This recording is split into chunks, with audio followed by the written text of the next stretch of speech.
everybody, welcome back to Tahim Family Farm. Thank you for joining me in today's video. Today's video is going to feature something that is black, white, and red all over. Let's get started.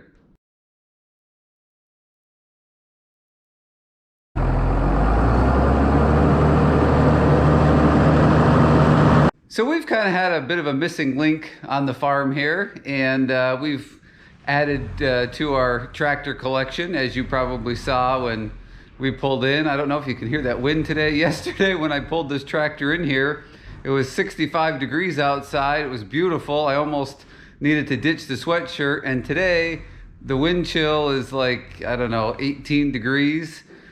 That's northeastern Pennsylvania for you. So anyway, it's a little bit chilly now. You may hear the wind in the background. So I'm going to turn you around and show you what I bought.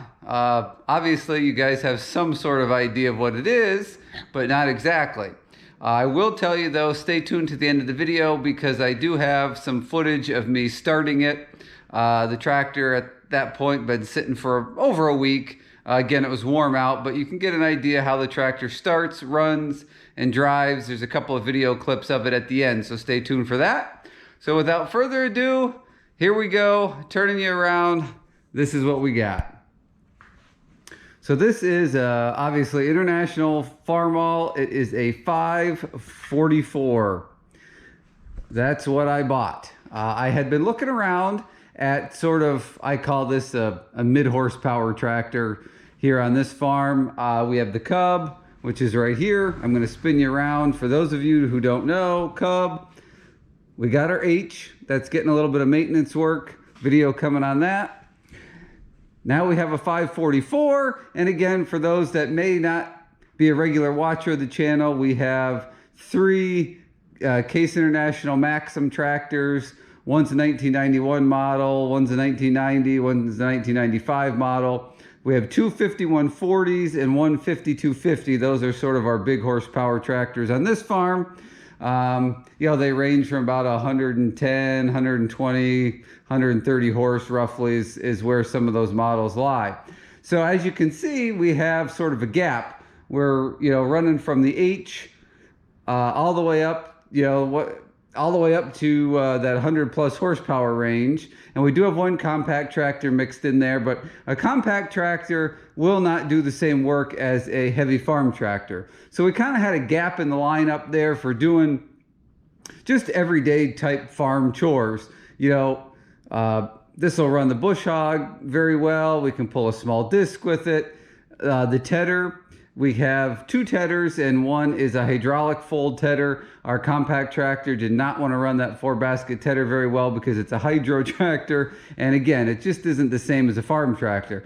So we had a missing link in the lineup, and I think this tractor is going to fill that void very well. I don't exactly know what the horsepower this is, so leave it in the comments down below. I tried looking it up, and I got various different horsepower ranges. So I got anywhere from about 50 to 60 horsepower is what I could find out. This is a gas engine. It is not the diesel. So let's take a walk around here, and I'll show you a couple things about the tractor, things that we have to fix.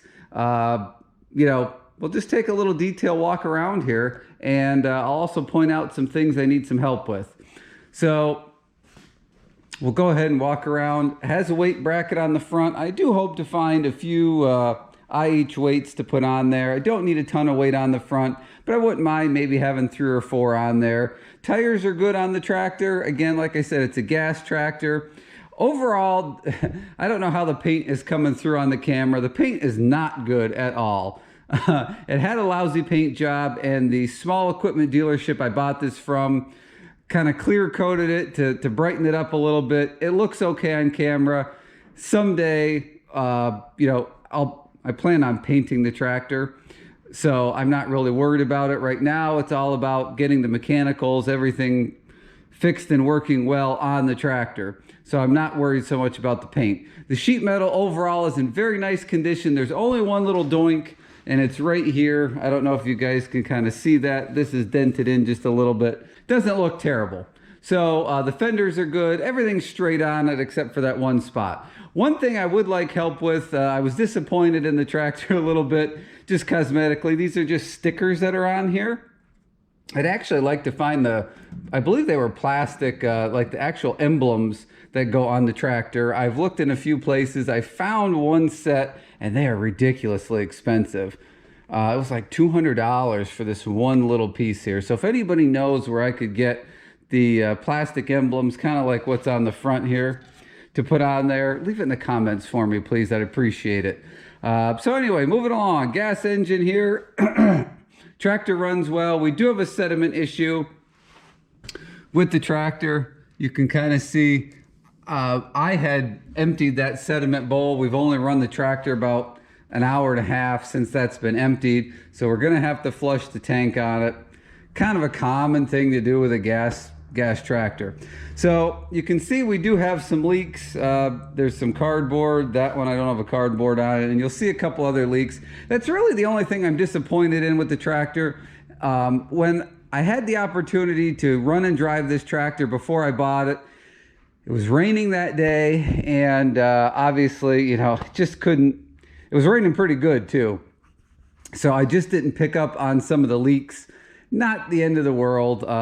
They're just gaskets. We can fix them. The important thing is the tractor starts really well. It runs really well. All the gears work. The brakes are good. The clutch is good.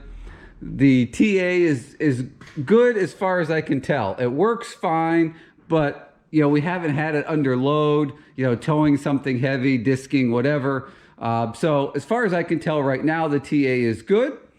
So seems like all the big mechanical things are good. So some oil leaks, we can deal with that. Tires are good. There is some very, very minor checking on them, super minor, but we got some pretty good meat on those. So they're going to last a long time. And tire size, I believe it was a 15. I don't know if you can see a couple of the minor cracks in there.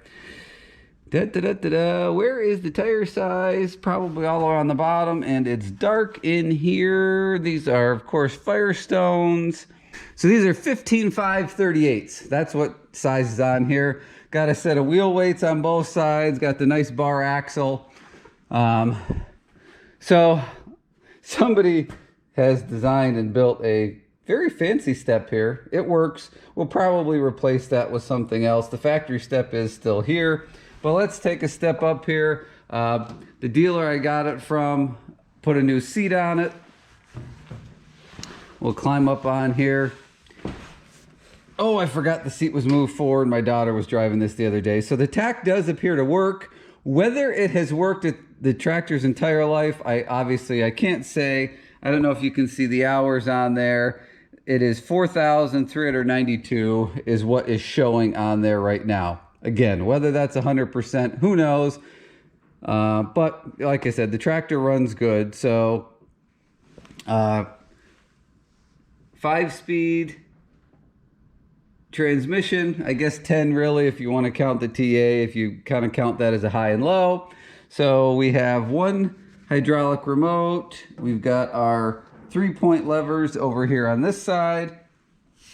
So overall, it's a good looking tractor here. So let's get down and we'll keep walking around. I haven't yet figured out the best way to get on and off this tractor.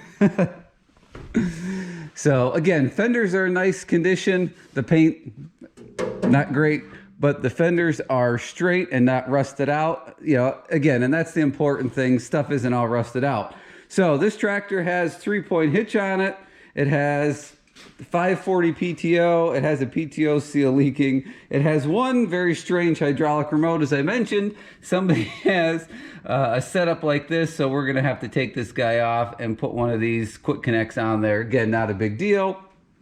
So the PTO works, so that was good. No original top link on there, but they did include just an aftermarket one. So we'll have to figure out how we're gonna tie that up there because the hook for the original one is there. But so we have a nice 3-point hitch. It has telescopic links on it. Can pop that up and slide the link out. So that's nice. Got the stabilizer bars in there. They are not adjusted evenly, so that is something we'll have to do, get that straightened out. It does have some, the lights do work on it.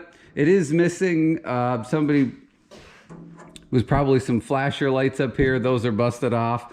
Not really worried about that right now. Over the winter, we'll probably address that and just dress the tractor up a little bit. But, so there's the back.